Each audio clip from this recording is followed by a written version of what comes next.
तुमच्या जीवनामध्ये आज काय आहे?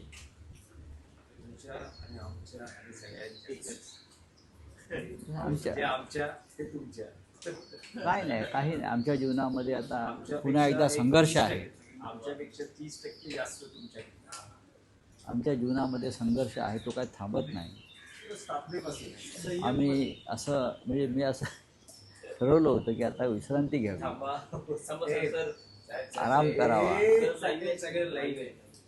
लाईव्ह आहे, मग आमचा संघर्षही लाईव्ह आहे ना. मग आमचं असं आहे की आमचा मसाला फिल्म आहे ना. मग इमोशन आहे, मारामारी आहे, प्रेम आहे, संघर्ष आहे, कॉन्फ्लिक्ट आहे, नाट्य आहे, आणि म्हणून शिवसेना आहे. चला बोला.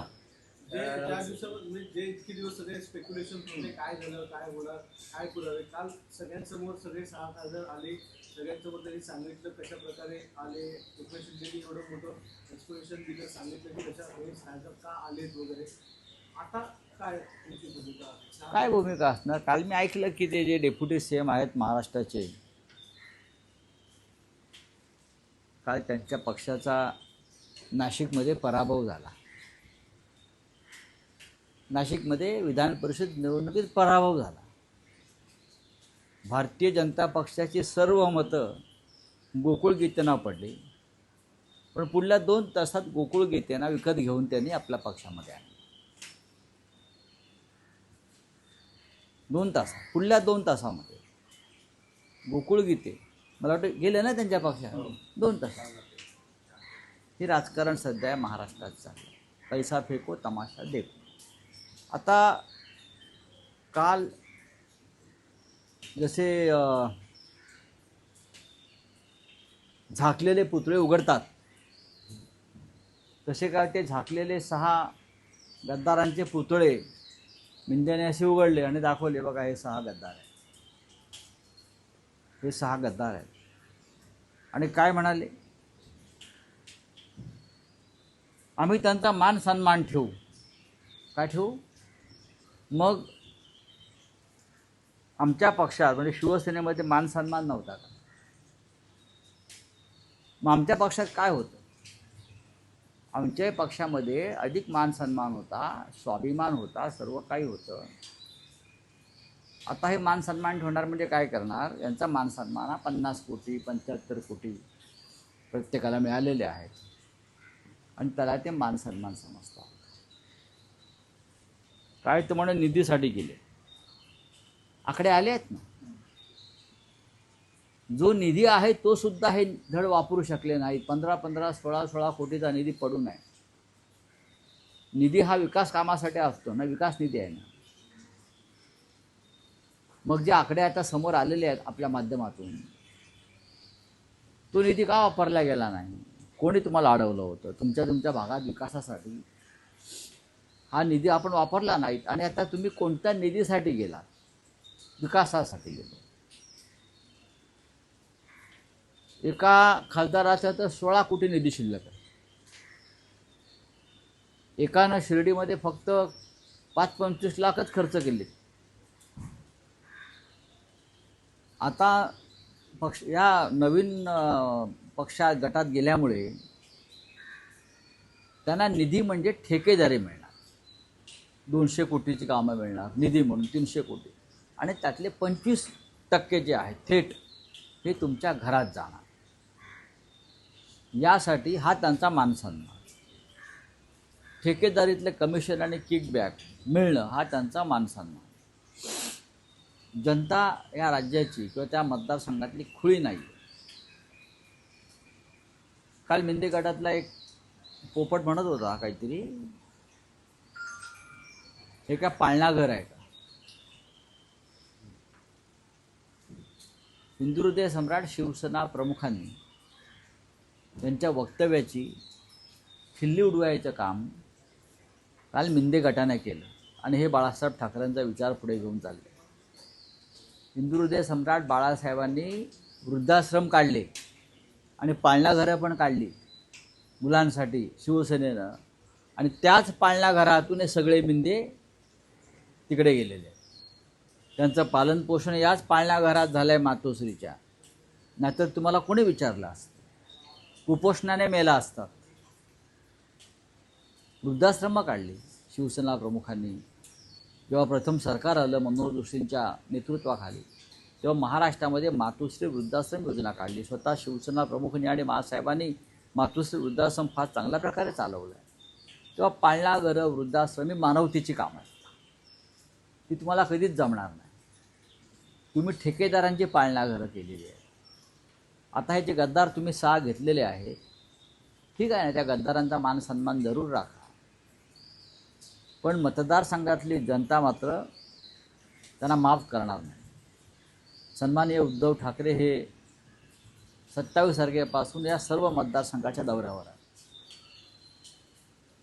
कार्यकर्त्यांना भेटतील, जनतेला भेटतील, मेळावे घेतील आणि त्यानंतर आमची पुढली कारवाई सुरू होईल. काल नांदेडला काही गद्दारांना अडवायचा प्रयत्न झाला आमच्या शिवसैनिकांकडून. रात्रीच्या काळोखात लपून येत होते. अर्धापूरला गाड्या अडवल्या त्यांच्या शिवसैनिकांनी. 2 किंवा 3 गद्दार होते आणि 850 पोलीस होते. किती? 850. विचारा करा, अख्खा एअरपोर्ट घेरलं होतं पोलिसांनी. एवढं का वरून इराणप्रमाणे आम्ही बॉम्ब टाकणार आहोत. एवढी गांडूगिरी आहे, एवढी डरपोकगिरी आहे. काय तुम्ही सांगताय आम्हाला मर्दानगीच्या गोष्टी? किती खोटं बोलताय तुम्ही सगळेजण. म्हणे विकासासाठी गेले. नाही, पण रावसाहेब शिंदे काल असं म्हणाले की या सगळ्यांना पुढच्या 2029च्या निवडणुकीत खासदारकीची उमेदवारी मिळेल, हे धनुष्यबाण या चिन्हावरच लढतील आणि त्यांना आम्ही जिंकूनही आणू. ठीक आहे ना, हा 2029चा विषय आहे ना. 2029 पर्यंत देशाच्या राजकारणात काय होईल याची गॅरंटी कोणी देऊ शकत नाही. मिंदे तरी खुर्चीवर राहतील का किंवा राजकारणात राहतील का याची गॅरंटी नाही. नरेंद्र मोदी प्रधानमंत्री राहतील का याची गॅरंटी नाही. महाराष्ट्रात काय होईल याची गॅरंटी नाही. पुलाखालून बरंच पाणी वाहून जाणार आहे पुढल्या काळामध्ये. राजकारण फार चंचल असतं आणि बहुमत हे त्यापेक्षा चंचल असतं. हे अजून मिंध्यांना माहीत नाही. आम्ही त्यांच्यापेक्षा राजकारणात जास्त पावसाळे पाहिले आहेत. फक्त आम्ही पैशाचं राजकारण केलं नाही. संजय पाटील असं म्हणतायत की मला स्वतःहून तुम्ही उमेदवारी दिली, मी तर तुमच्याकडे उमेदवारी मागायला आलो नव्हतो, राजीनामा द्या. रावसाहेब त्यांचं असं म्हणणं आहे की मला उद्धव ठाकरे, आदित्य ठाकरे सगळ्यांनी प्रेम दिलं, एकाच व्यक्तीशी माझा वाद. मी पक्ष सोडला, त्यांनी जर माझी माफी मागितली असती तर मी राहिलो असतो. कोण? मला माहीत नाही. मला माहीत नाही. जर तुमचं उद्धव ठाकरे साहेबांशी भांडण नव्हतं पक्षप्रमुखांशी, तर तुम्ही राहायला पाहिजे होतं.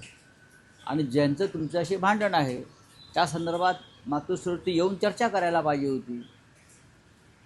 या सगळ्या गोष्टीचा आणि पक्ष सोडण्याचा काही संबंध नाही ना.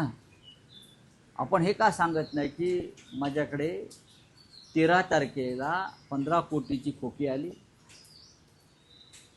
14 तारखेला परत 5 कोटी आले. मग मी दिल्लीतली जो व्हीप होता तो धुडकावला आणि पक्षाच्या बैठकीला गेलो नाही आणि त्यानंतर मी अदृश्य झालो. आणि त्यानंतर मला उरलेले 35 कोटी काल यशवंतराव चव्हाण प्रतिष्ठानला जाण्यापूर्वी मिळाले. हे त्यांनी सांगायला पाहिजे गद्दाराने सगळ्या. हा गद्दारीचा हिशोब माझ्याकडे आहे. यांनी गेल्या काही काळामध्ये जे व्यवहार केलेले आहेत ते व्यवहारसुद्धा ईडीच्या रडारवरती आणले गेले. मग त्यात धाराशिवचे खासदार असतील, त्यांच्या बँकेचे व्यवहार असतील, अनेक गोष्टी माझ्याकडे आहेत, आमच्याकडे आहेत. त्याच्यावरती काल पक्षात चर्चा झाली. प्रत्येक फाईल समोर आहे. आणि आता सांगू कोणाला कुठे ब्लॅकमेल केलं, कोणत्या हॉटेलमध्ये ब्लॅकमेल केलं, कोणत्या खोलीत ब्लॅकमेल केलं, हे सांगू ना आता हळूहळू. ही काय वेळ नाही, सांगू आम्ही योग्य वेळी हे बाहेर काढू. पण रावसाहेब संजय दिना पाटलांचं म्हणणं असं आहे की मला खासदारकीची उमेदवारी स्वतः उद्धव ठाकरेंनी दिली. ही जागा काँग्रेस किंवा NCPला जाणार होती हे लक्षात घेता त्यांनी मला इथे उमेदवारी दिली. नंबर 1. नंबर 2, माझ्या मुलीसाठी ही उमेदवारी मागितली नव्हती. पण उद्धव ठाकरेंना हांडूक तो जो वॉर्ड आहे तो मनसेला द्यायचा नव्हता. नाही, असं म्हणून नाहीये. माझ्या मुलीला उमेदवारी दिली गेली. असं अजिबात नाही आहे. खरं म्हणजे तुम्हाला सत्य हे माहीत पाहिजे. तुम्हालाही माहीत आहे त्या मुलीच्या उमेदवारीसाठी त्याने किती तमाशा केला हे आपल्याला माहीत असेल. उमेदवारी दिल्यावर सुद्धा ते खोटं बोलत आहेत. मिंदे गटात गेल्यामुळे त्यांना खोटं बोलायची जास्त सवय लागलेली आहे. ते मिंदे गटात गेल्यावरती एक खोटं बोलण्याची नशेची गोळी देतात ते, बरं का. हां, ती तोंडात ठेवूनच बोलायचं असतं. हां, तर ती भांगेची गोळी जी आहे खोटं बोलण्याची ती घेऊन सगळे बोलत आहेत. त्या मुलीसाठी त्यांनी प्रतिष्ठा पणाला लावली. ती जी जागा आहे त्यासाठी मनसेच्या उमेदवार मला वाटतं माझगावकर हा त्यांच्यासाठी आग्रह होता आणि त्यांना देण्यासंदर्भात भूमिका होती. तो पक्षाचाच आमच्या जागा जरी असली पण मुलीला उमेदवारी दिली नाही तर मी राजीनामा देतो इथपर्यंत मजल गेली होती. हे सगळ्यांना माहिती आहे. आणि अर्ज मागे घ्यायलाही गेले होते त्यानंतर कार्यकर्ते काम करणार नाहीत म्हणून. तेव्हा ह्या सगळ्या गोष्टी रेकॉर्डवरती आहेत, वृत्तपत्रात छापून आल्या आहेत, मीडियामध्ये दिसत आहेत. तेव्हा आता खोटं बोलणं थांबवा, खोटं बोलणं थांबवा. जी तुम्हाला नशा आलेली आहे सगळ्या गद्दारांना, ती काही काळ तुम्हाला नशा उतरल्यावर तुम्ही बोला. सर, हे सगळे जेव्हा खासदार काल समोर आले, एकनाथ शिंदे असं म्हणतात की यांची सगळी प्रवेशाची कायदेशीर प्रक्रिया पूर्ण झाली. आता शिवसेना उद्धव बाळासाहेब ठाकरे पक्षाचा कायदेशीर प्रक्रिया पूर्ण होऊच शकत नाही. कोणत्याही प्रकारे 10व्या शेड्यूलमध्ये पक्ष फुटीला मान्यताच नाही आहे. कसली कारवाई? बिजू जनता दलाचे आणि काँग्रेसच्या आमदारांनी क्रॉस वोटिंग केलं. ओरिसामध्ये राज्यसभा निवडणूक क्रॉस वोटिंग केलं. राज्यसभेला ओपन आहे ना निवडणूक, क्रॉस वोटिंग केलं आहे. आणि त्यांच्या बडतर्फी म्हणजे डिस्क्वालिफिकेशनसाठी जेव्हा या दोन पक्षांनी तिकडल्या विधानसभा अध्यक्षाकडे मागणी केली, रिसर कारवाईची मागणी केली, तेव्हा ती अपील फेटाळण्यात आली. उघडपणे मतदान केलं व्हीप झुगारून आणि विधानसभा अध्यक्षांनी बिजू जनता दलाच्या या आमदारांना डिस्क्वालिफाय करण्यास नकार दिला भाजपच्या दबावाखाली. अशा प्रकारे जर पीठासीन अधिकारी काम करणार असतील, मग मुंबई असेल, महाराष्ट्र असेल, अन्य ठिकाणी असतील, तृणमूल काँग्रेस असेल, तर कसल्या कायदेशीर प्रक्रिया म्हणताय? काय कायदेशीर प्रक्रिया करताय तुम्ही? याला कायदेशीर प्रक्रिया म्हणत नाही, याला झुंडगिरी म्हणतात संसदीय लोकशाहीची. ओके, हो गया. नंतर बंदुकीचे ऍक्शन जर असे देखील म्हटले, माझ्या नादाला लागला तर हॉस्पिटलमध्ये जा, नाही तर स्मशानात जा. मी लागतो नादाला, चल मी तुझ्या नादाला लागतो. त्या बंधू काय आहेत ना, आम्हाला दाखवू नको संजय पाटील, आता नाव घेऊन बोलतोय मी, भोसडीच्या. चल, हे शिवसैनिकांना बंदुका दाखवू नकोस तू. मी इथेच आहे भांडुपला, मी कधी या भाषेचा वापर करत नाही. बंदूक काय दाखवतो साल्या तुम्हाला? शिवसैनिकांना बंदूक दाखवतो, गद्दार माणूस. हे धंदे करायचे नाही. गद्दारी केली आहे ना, 50 कोटी गिळले आहे ना, मग नीट गप्प बसायचं.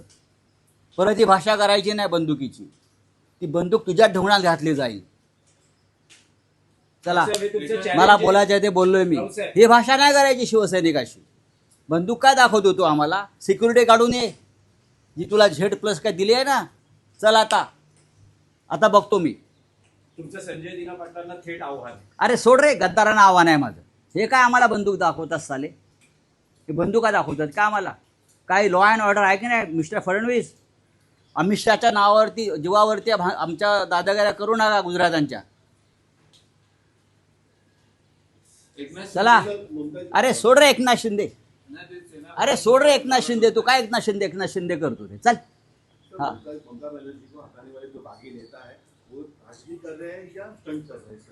नहीं रे, छोड़ दो. देखिए, ये पूरे देश में चल रहा है. ये अमित शाह ये देश को बेचना चाहता है, ख़त्म करना चाहता है. देश का इतिहास में बहुत ही काले कुट्ट अध्याय लिखा जाएगा, उसमें अमित शाह जी का नाम रहेगा. अब देखिए, जिस तरह से देश की राजनीति लोग चला रहे हैं ना, पैसे की ताकत पर, ईडी सीबीआई की ताकत पर, पुलिस बंदूक, देखो ना, एक गद्दार बंदूक दिखा रहा है. क्या कर रहे पुलिस कमिश्नर देवेंद्र भारती? बंदूक की भाषा कर रहे हैं क्या? आइए मैं यहाँ हूँ, चला दो बंदूक। नहीं तो मैं उनको पूछो कहाँ आना है, मैं आता हूँ उनके सामने। अरे गांडू लोग का ये डरपोक 50-50 बॉडीगार्ड लेके घूमते हैं यहाँ, और आप 100 पुलिस लेकर घूमेंगे और हमको दादागिरी करेंगे। साले गद्दार है ना, आपने पैसा खाया है ना 50 करोड़, तो ढकार देकर बैठ जाइए। और वापस मैं बोल रहा हूँ, ये भाषा अगर आप करोगे बंदूक की, तो बंदूकें हमारे पास भी है। चलो।